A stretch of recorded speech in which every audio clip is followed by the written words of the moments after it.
Good evening, everybody. Here we are another Thursday on King's Dream Pop-Up. And tonight we have the amazing author and poet, Gifted Johnson Wilkinson. Welcome to Thursday Night Show. How you doing? I'm wonderful. Thank you for having me. No doubt. It's all good. I'm glad you could make it. Me too. Well, Gifted, tell us who you are. You just popped up on the radar.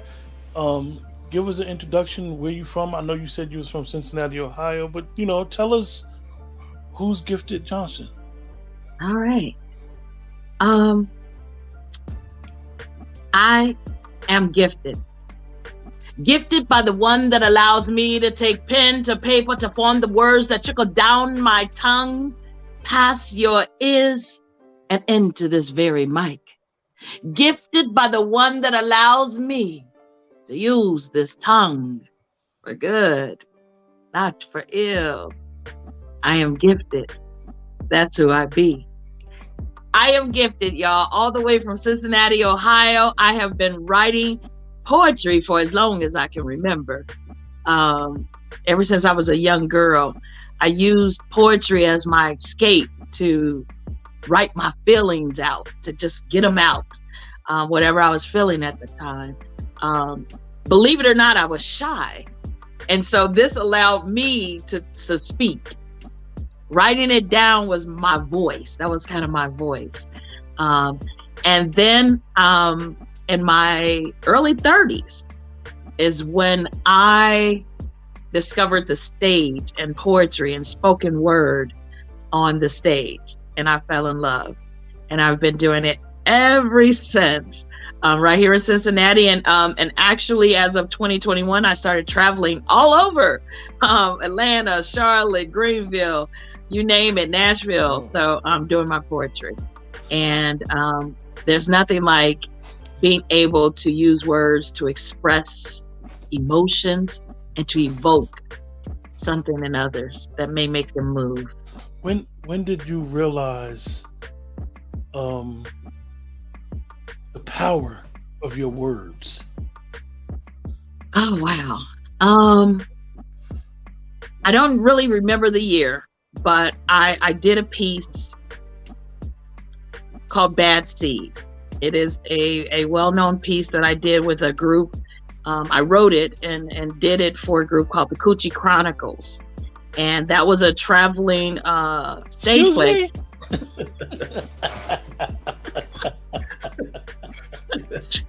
So, oh no, you didn't. Well, you all have heard of the vagina monologues, right? Yeah. Okay, so that the Coochie Chronicles were in a similar vein, except we were all poets. So we did ours in a poetic form, and we talked about women's sexuality, and we talked about sensual empowerment. So, yeah. It's interesting. And I don't want my cousin, he's a fellow poet like yourself. And, one of the things when if sometimes I'm not always in the interview, he asked me to be in the interview. Okay. And one of the things when we interview poets is interesting. We always ask the poet, what genre do you like? So you've did erotic poetry before. So, and a lot of people, that name threw a lot of people. In fact, when I first joined the group, it took me the longest to say it because I was a little shy. And I would just tell people, I'm in the Chronicles. I'm in the Chronicles. But when I realized what it meant and what the messages that we were sharing, I knew it was bigger than me and being able to say that word. And so I found power in that word, because not many of the poems were really sensual. We were talking about traumas, sexual trauma, sexual growth. We were talking about AIDS at the time. AIDS was really rampant in the African American community. So we was bringing awareness to that. Even during the session, we would have testing AIDS testing, and give out pamphlets and information about it. So the word coochie was really, I think, an attention getter, more so than anything else. And we were talking about the vagina. Oh, so y'all was doing hot girl summer all year long. Yeah, you can say that. You can definitely say that. You can all year long, for real. Oh gosh, yes. But it was about bringing awareness. Okay. Gotcha. And empowerment. Yep. So when did you first started knowing that you was a poet? Oh gosh. Like you knew that you had the knack. You was like, I've been writing, I got it. Wow. Yeah, when was that? Tuesday? No.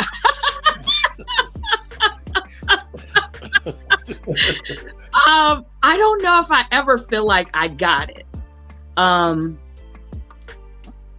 But I know that I have a message and I have a purpose in my poetry. I know that. And I didn't finish the story because we got kind of bombarded with the word coochie. But The Bad Seed, which is a poem I wrote about molestation. And a young lady came up to me after I performed that piece and said, thank you. Thank you, because you freed me and you allowed me to know it wasn't my fault and it wasn't just me. And that's when I knew my words had power. Probably about 2008. Okay.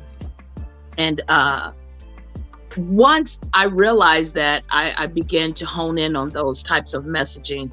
And then when people start asking me to come speak at their engagements, I did a sexual violence awareness for the government affairs and veteran affairs people. They came to me and asked me. I knew that there was some power in my messaging and in my poetry. That's what's up. So let me ask you, so do you think, so you realize like, oh, I'm not only giving people a message, but I'm giving it in a poetry form, but they're understanding and I'm hitting home the point. When did you realize like, that you had the presence? You know, like you know how when you go in a room in front of a stage and you be like, okay, I need to reach home with everybody, not everybody in the audience, but majority of the audience. When did you realize, like, because you said you were shy, and it's like, okay, I know I got a purpose. This is gonna be my purpose, but now I gotta get up there and I gotta be able to engage with people that may not want to engage. It may be sheltered. Maybe if you speak into those people that have been abused, they may have never told nobody they was abused. So now those words that you say may be so powerful that you may have to take it to another level after your performance. So when did you realize, like, I gotta be the room? Yeah. And not to keep referring back to it, but the Chronicles really did that for me. I realized that I had a responsibility to tell my story and to tell it in the most vulnerable and real way that I could, because it needed to be real talk that others would relate to, and that they too would feel either empowered or healed by the messaging that I was giving. And just a program note, because we went down this road that Gifted is speaking about, just know that 3 out of every 5 women will be a victim of sexual abuse or domestic violence. So if you are abused, you need to seek help. I will put the number on the screen in a second. Just know that you're not alone. Yeah, you're not alone, and it is help out here. Amen. I agree. Thank you. But so that became part of my, my style and when I speak, understanding that I do have that responsibility to share the story in the most vulnerable way that I can, but not leave it there. Talk about the healing and the processes that I go through. So, I started walking in my purpose. That's what's up. All right. Go ahead, King. So I wrote down a couple of questions, but so what was when you started getting involved with the poetry? What was the response you was receiving from like family and friends? Ooh. So, like you, King, I think you shared with us earlier about being in the church, and I too was in the church, very much so. Every Sunday, 2 to 3 services, every Wednesday Bible study, and all that. Okay, and so because I think people didn't understand, they just saw words. If I was in a show, they saw it on Facebook. They didn't understand that it was a responsibility as well. So I maybe got a little flack, and people talking under their breath, and eventually it getting back to me like she doing that sinner stuff. She doing that nasty girl stuff. And so I got that. And then I think my family finally, when they came to the production, they realized I'm sharing the most vulnerable parts of me so that others can heal. And so they accepted it. Now, I not only do those types of poems, I do all styles. I do love poems. I do sensual poems. And then I do women empowerment poems. And lately, I also do men poems. So I've done a number of fathers and Father's Day pieces. One that was actually published in a book, an anthology for fathers. Okay, that's peace. Yeah. Let me ask you, what would be? Have you ever written your greatest poem yet? Oh wow. I don't.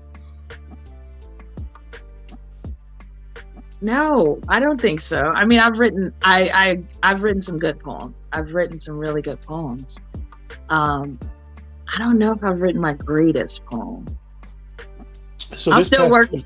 I'm still working on that.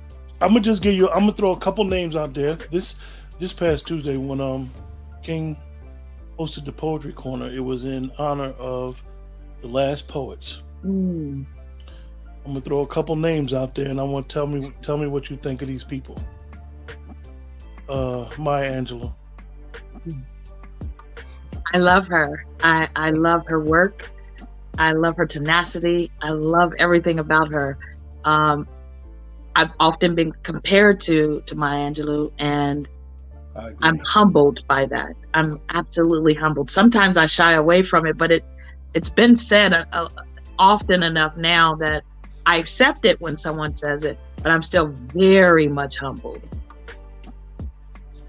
Nikki Giovanni. Nikki! She's from Cincinnati. She hails from Cincinnati. I don't know if you know that or not. So hometown, homegirl. And I also love her work. I love the breath of fresh air that she brings to poetry. I love her style. She's unapologetic. Take me as I am. I love Nikki Giovanni. In fact, yeah. love her. But yeah. Langston Hughes. Oh gosh, thank you a million times, because he opened the doors. He spoke up and spoke out for African Americans all over the world, especially Harlem. He left such huge imprints and impacted so many people. So he's a brilliant poet, and yeah, I just praise him, hail him all. Yeah. That's what's up. Sonia Sanchez. Ooh, I recently I did a writing workshop about women poets, and so I recently discovered Sonia Sanchez, and really like the footprint that she left, the legacy that she left. I like her work. Yeah. And I got one more. I don't want, like I told you, King. I'm quite sure you and King will spit some poetry for the chat and myself. I always say every Tuesday with the Poetry Corner, I have the best seat in the house. Okay, this one might be the hardest question. You have to perform for one poet. One poet. You have to perform in front of. Who would you want it to be?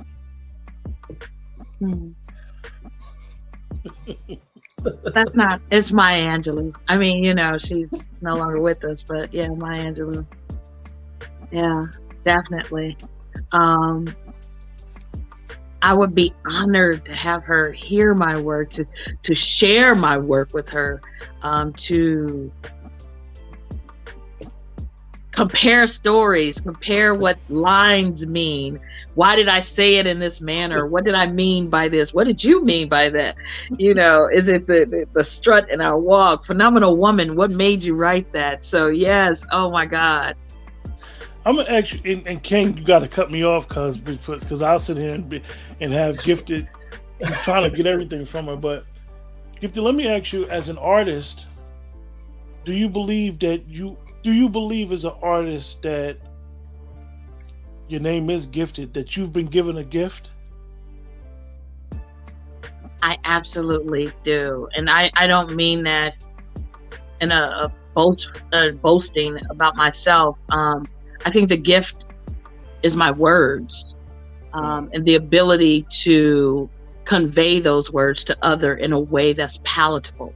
Even if, like, when I'm doing the piece, I'm Black, I'm not saying that I'm higher than anyone else, but I'm saying recognize my skin, recognize me for who I am beyond the skin, really. Let me ask you, because that was a setup question, right? Okay. So tell me, you think, since I believe that you have been gifted as well.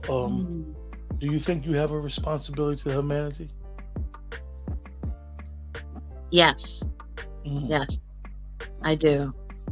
I do. And I began to take it more seriously in 2017. And that's actually when I spoke to the veterans, the women's veterans group. This was a group of women that had been raped and or molested while serving their time in the military. I knew at that moment this is my purpose. This is part of my purpose. And I had a responsibility to take it serious. So yes, absolutely. I do. I have a responsibility to give back in the best way that I can, and use my gift that was given to me and not bury it. So you basically feel like that's your motivation and inspiration. Would you say that? Yes. All right. I'm gonna ask for the audience and also myself.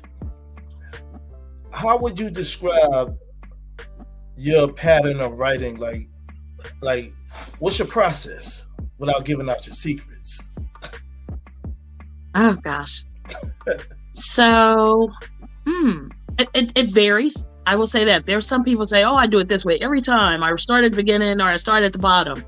Mine will vary. I can start with a line, and I can fill in the top, and then I know I want to end. Sometimes I'll find my ending and then build up. It could be seeing a picture or a person on the street, or I'm having a rough day. I can't even look at myself in the mirror. Why? So it starts with mirror, I can't see myself, something like that. And then I build into that. Okay. I research words. I not only use just any word, I want to make sure I'm using it in the correct manner, or that I can expand on that word. So it varies depending on what I'm talking about. Reflective content. That's what I call it. I like that, reflective content. I'm going to use that. I'll Yeah, just say that next time. Hey, that title is copyrighted. Yeah. So Gifted, I asked you about your best poem. Okay. I want you to tell the people in the chat, give us the time where you felt like you bombed. Ooh, like okay. You just had a bad experience. Like, I didn't give not that you didn't give your all, like you didn't come across the way that you really wanted to. Wow. Oh, wow.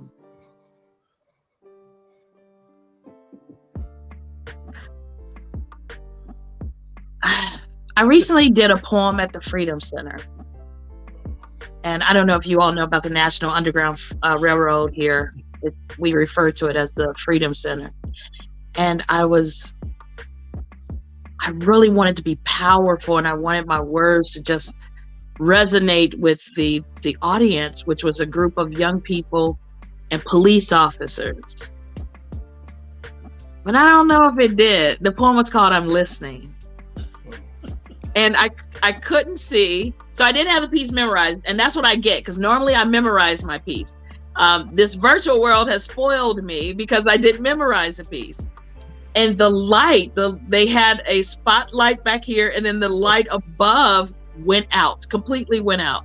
So I had to like go off my head, and it just, it was kind of flat. They clapped, but I think it was flat. I mean, the reason why I asked that question, right, even though it may coincide with the first question about the best poem, is because one of the things that you do well as an artist is your tones. Okay. Your voice. You have a voice that is very, you'll catch somebody's ear, and it would be hard for somebody to hear your poem and not listen. Because sometimes people will just be like, I hear her, but with your tone of voice, you know how to relate well with the audience. Like the other day during the show, I personally feel as a listener, your first poem, you started us off. You was just scratching the surface. You was trying to, set the tone. And then each poem in my opinion, he was like, oh, now I'm going into my bag. I'm getting better. I'm gonna do this. I'm more comfortable, so to say. So you may have felt more confidence in the way that you were coming across, and I really appreciate it as a listener. Yeah. Like I tell all the poets, I always get the best seat in the house because I get a chance to hear everybody. Right. Okay. Well, thank you. I appreciate that. You was really doing your thing. Yeah, it definitely was. You definitely set the bar high. You know what I mean? Thank you. You have a piece you would like the audience and everybody to hear out there in the Poetry Corner universe? Okay. All right. So since we were talking about I'm listening, I'll say refuse to break till later, but since we were talking about the I'm listening poem, I'll do that piece. This is the one I think went.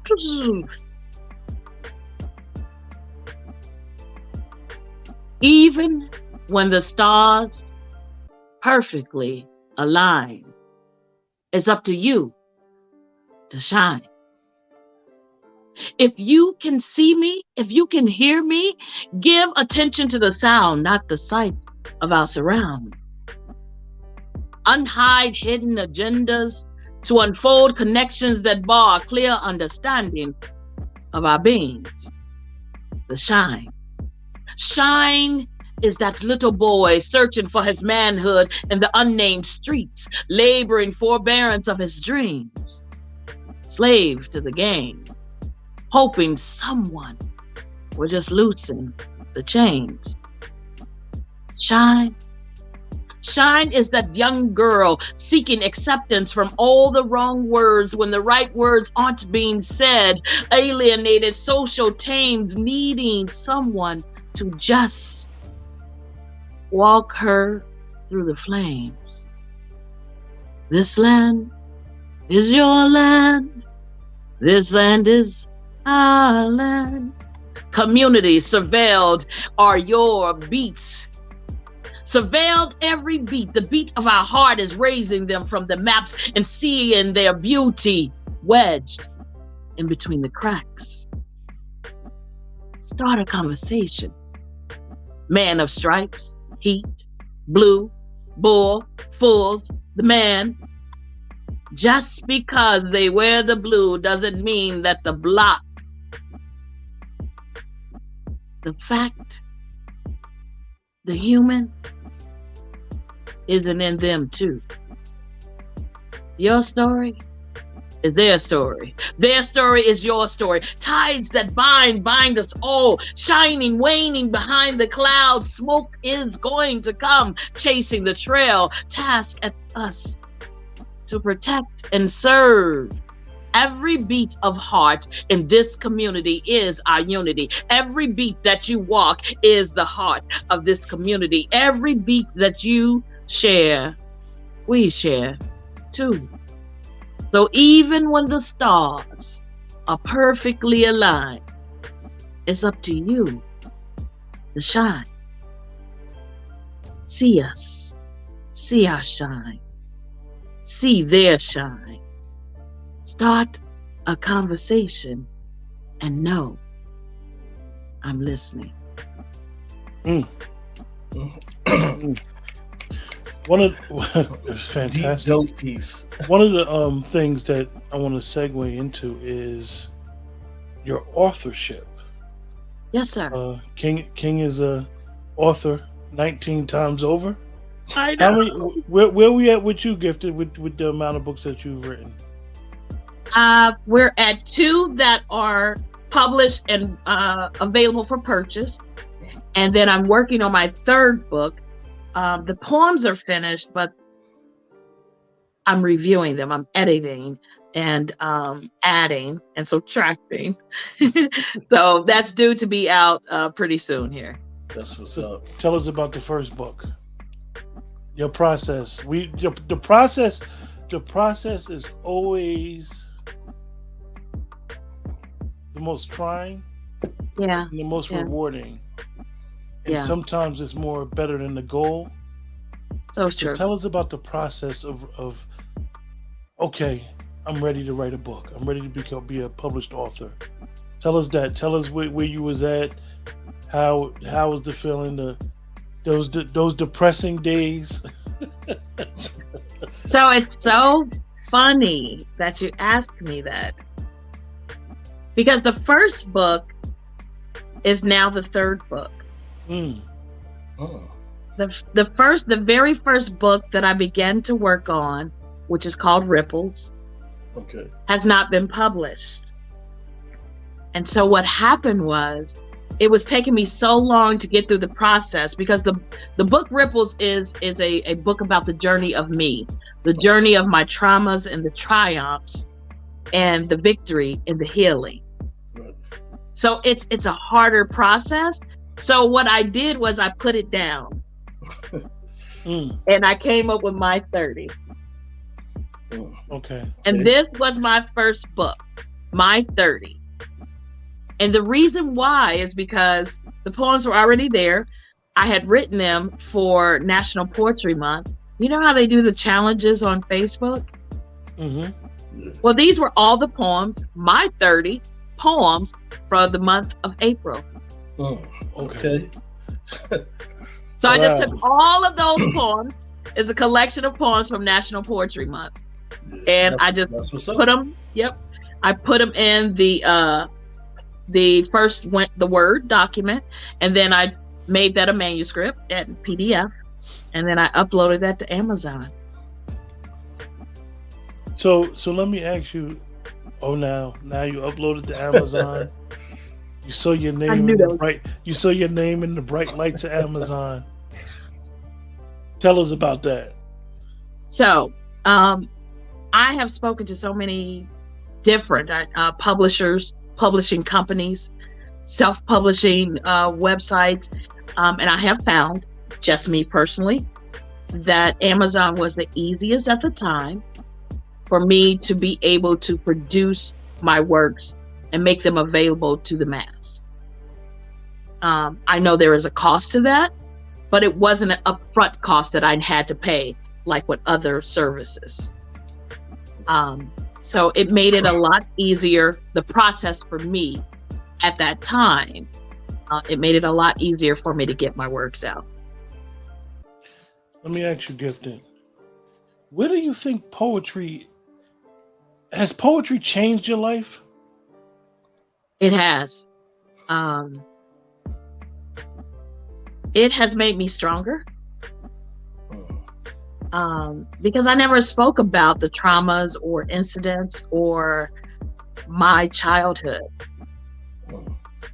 And in speaking about them, it made me confront them.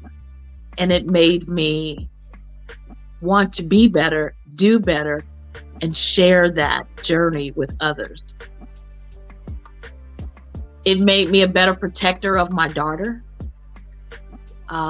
In writing that piece, Bad Seed, the one that I spoke of earlier, it made me confront what really happened and what I don't want to happen to my daughter or anyone else's daughter or son, any other child. I want you to know that you're empowered to speak out and say, get off me. Don't touch me. All right, we're gonna have a moment where I'm gonna try to. I know you keeping it 100. I just gonna be a keep it real question. All right. All right. Have you ran in the bathroom, locked the door, and cried yet?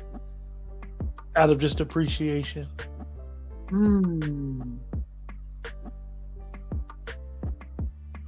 I have not ran in the bathroom, but I have ran to a dressing room out of appreciation. Yeah, absolutely. Yeah. I've been fortunate enough to speak and have my poetry heard in some phenomenal venues with hundreds of people. And that is a blessing. That is something that I, little old me, never expected. And for someone to receive it, yeah, that's a moment where I need to just breathe and let it out and release that heavy, because it's kind of heavy sometimes. It's heavy to have that responsibility. So yeah, I have. So Gifted, when that book came out, that first one, how was that feeling?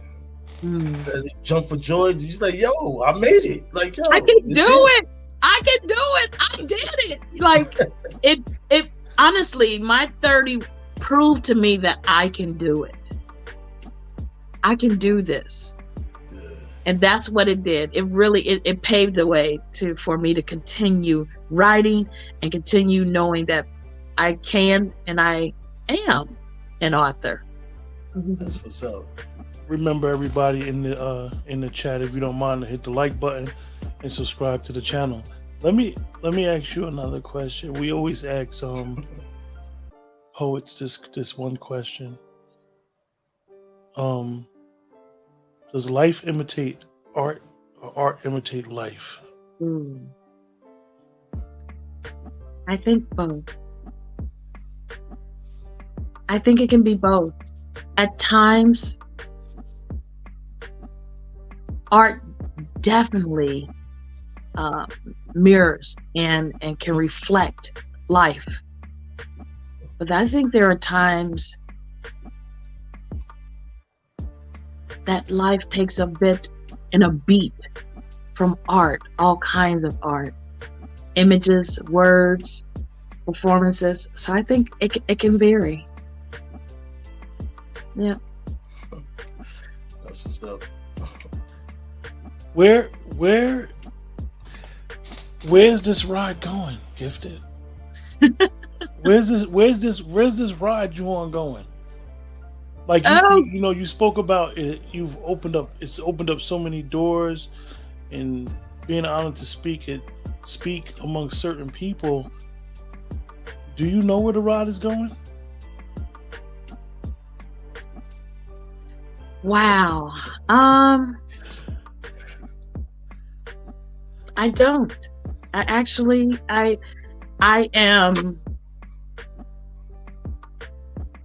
taking a leap of faith and just going where my creator leads me. I really am. I really am. So you riding this thing? Excuse me. I'm sorry. Good. I was just gonna say, and knowing to go to him before I accept anything, before I do anything. Is this your will? That's what I ask. So basically, riding till the wheels fall off, huh? I am. That's what's up. And I will say, can I say, this is my 80% full-time job now. Wow. And I say 80% because I still, obviously, we all have to live, and I don't like to say I'm a starving artist. I'm a surviving artist, surviving off of my poetry. So book me. But no, and then I still do, I'm an HR consultant. So I still do some human resources to ensure that I keep a roof over our heads and we can still eat some chicken.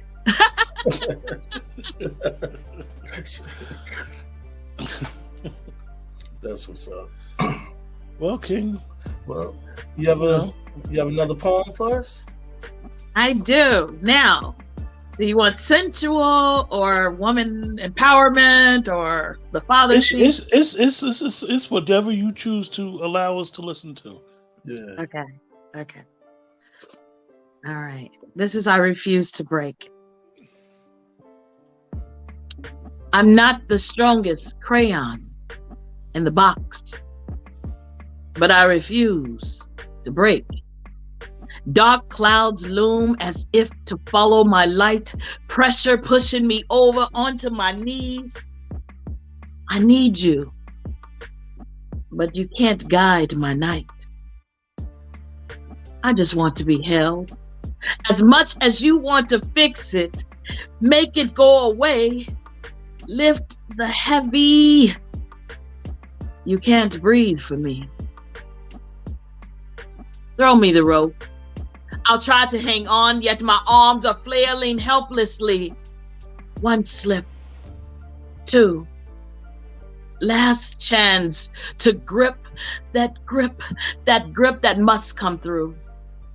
Hand over hand, I hoist myself up again and again and again, as many times as it takes, because I refuse to break. Cracks upon my canvas like past practice up from down gives understanding of every bended knee. There's many shades of me. I refuse to break through the beautiful nightmare. Yet I still want and need to be held. All right. You definitely are powerful. I'd like to share one of my pieces with you. All right. This is a piece I titled, I Gotta Flow. The man behind the hands doing the best he can. Pen master bleeding on loose leaf words dance. Moving while I'm grooving to sounds in my head. Know what I say when it's read. It's all well kept. Been in small ciphers since a kid from way back. Ain't a bridge I never crossed. Writing without tracks. Keep my mind with potential. Flow is monumental. Power of poetry vengeful when I am into. The vibe within a high or low, I'm in the zone. Enjoy being alone in and out of my home, I roam. Capture essence of imagery. Energy is bringing me. Enough skills to build on 1 year over a century. King. Nice. I love your work too. I absolutely do. I'm a fan of yours, so feelings are mutual. Oh, man. So what? Oh, sorry, guys. Go ahead, cuz. What is your expectancy level for the future? Like, where do you see yourself going? I mean, being on these platforms and just riding the wave. Like, what is the end game? Wow. I see myself on stages, large stages, filling arenas, people coming to hear me speak, not only to hear me, but receiving whatever message I've been provided to share. I see EPs, or I've had music to my poetry before, but I see more of that. I see people buying it in collections, and I just see me growing in my poetry and my art and being taken seriously. I think for so many years, poets weren't taken serious, and it's a shame, because poets are really, we give rappers, they rap, we give musicians their music, we speak for those who are unable to speak. We do so much, and we weren't getting the recognition for that. And I think so many others are now paving the way and rekindling interest of the last poets, but they've always been here. Why haven't they been on the forefront? Why weren't they at the White House? Things like that. But it's okay. Everything comes in its time and season. So I see me doing more of that. That's what's your answer kind of is a question as well. Yes. I can speak for a person that's not a poet. Mm-hmm. Poets are timeless. That's nice. I like that. And poetry is the birth of hip hop. Yeah. So I would say that those that know. Yeah. And the power of you guys' words as an art form, it is power. It speaks truth to power. So as much praise as a poet can get, they can also get vilified if they're speaking too much truth to power. You know what I mean? No, that's true. Very true. Because the establishment, wherever we are, the poet speaks for the voiceless. Yes. So yes. Me not being a poet is, I always say, you guys have an effect. You guys have so much power in your words that the reason why I say it's limitless. You can affect change in so many words, in so many ways. You have a physical footprint that's timeless now. That's true. Yeah. Everybody knows who Shakespeare is. Yeah. I mean, that's true. I don't like his form of poetry. Me personally, but we know who he is. That's true. It's different. Yeah. I need to do that too. More children things, more poems, and even a book eventually that children can read and that they can share and be empowered as well. Yeah. I have a piece called Pushing Ink. I'm gonna do that for y'all. Okay. If y'all don't mind. Is that good? Yeah. Pushing ink is what I do. To right the wrongs, elevate our voices, hoping just us is heard. Pushing ink, tears from another mother gone unheard. Pleading hands go up, knees go down to an unshakable earth. Unmoved by lifeless black and brown bodies that depart their existence. Pushing ink, my pen, gives us power, sheds constant enlightenment of the possibility that someone will turn on the lights. So pushing ink is what I do. All right. Everybody now know who Gifted is. If you don't know, now you know. Now you know. That's right. That's right. Well, Gifted, do you have any last words for everybody out there that's tuning in the audience, YouTube, Facebook? Oh gosh, stay tapped in. I do Like I said earlier, I not only do this vein of poetry. In the last 2 years, I've also found myself doing more sensual, what some would consider erotic poetry, and not